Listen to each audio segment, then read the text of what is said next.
Quel jugement peut-on porter sur la France en tant que puissance économique en 2020? Cette question renvoie inévitablement au bashing auquel a été exposé le pays pendant plus de 2 décennies. Système social obsolète, inertie réformatrice, système d'innovation ou position de gamme médiocre, État ankylosé, dégradation de la compétitivité coût, etc. On connaît le tableau du décrochage programmé de l'économie française.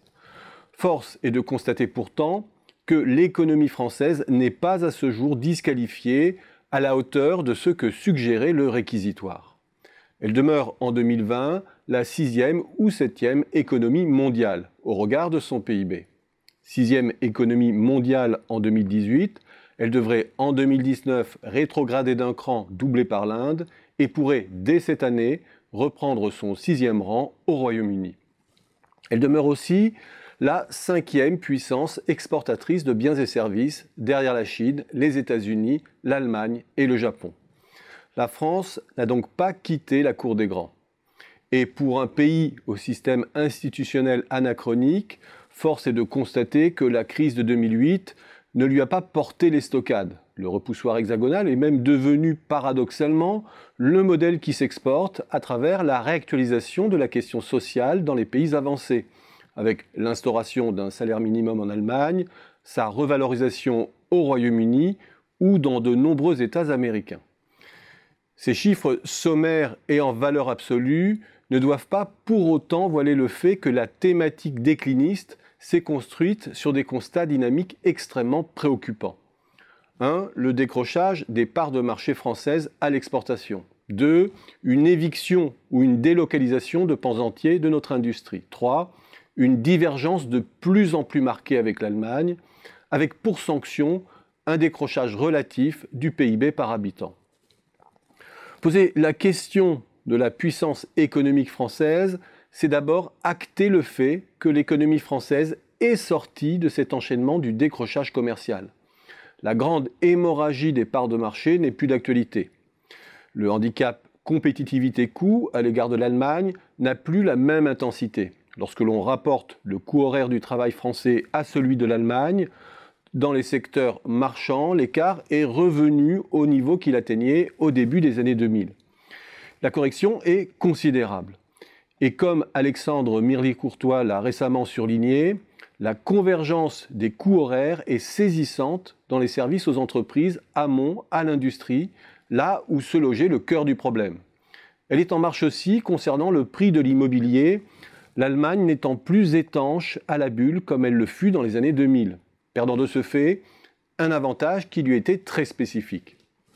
Outre la question de la compétitivité coût, la France a aujourd'hui face à elle une hyperpuissance industrielle au pied d'argile. Le positionnement allemand autour de l'automobile et des biens d'équipement et tout l'écosystème de sous-traitance bâti autour est confronté à une véritable crise existentielle.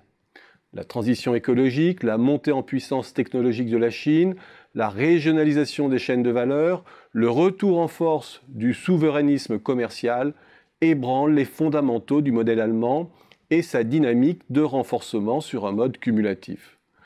Bref, les années 20 vont rebattre les cartes et le jeu s'ouvre à nouveau pour les challengers européens. Poser la question de la puissance économique de la France, c'est aussi s'interroger sur le devenir des multinationales dont on connaît le rôle pivot sur le tissu productif hexagonal et dans la captation des marchés internationaux. La crainte de perte de contrôle et de substance de cette superstructure est réactivée à chaque perte d'un fleuron, à l'instar d'Alstom par exemple.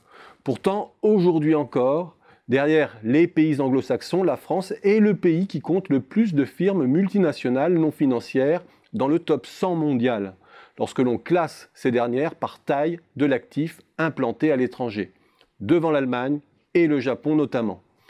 Et encore aujourd'hui, c'est un pays qui acquiert plus d'actifs à l'étranger qu'il n'en cède. Ces groupes procurent, on le sait, des flux de revenus entrants qui font plus que compenser notre déficit sur les biens et services. Ils confèrent surtout à la France une puissance financière, un pouvoir de marché, un pouvoir d'acquisition de brevets, une capacité de repositionnement géographique et technologique. Face à ce jeu ouvert, aucune des puissances économiques n'a encore opéré les investissements décisifs qui la placeront en position nodale des nouvelles chaînes de valeur décarbonées, à l'exception très relative de la Chine. Face à ce défi, l'Allemagne dispose de son épargne. La France, elle, peut miser sur la puissance de feu financière de ces groupes pour se repositionner, avant qu'ils ne se transforment en actifs échoués de la transition écologique. C'est l'enjeu décisif des années qui viennent, et le jeu est moins fermé qu'il y a 10 ans pour la France.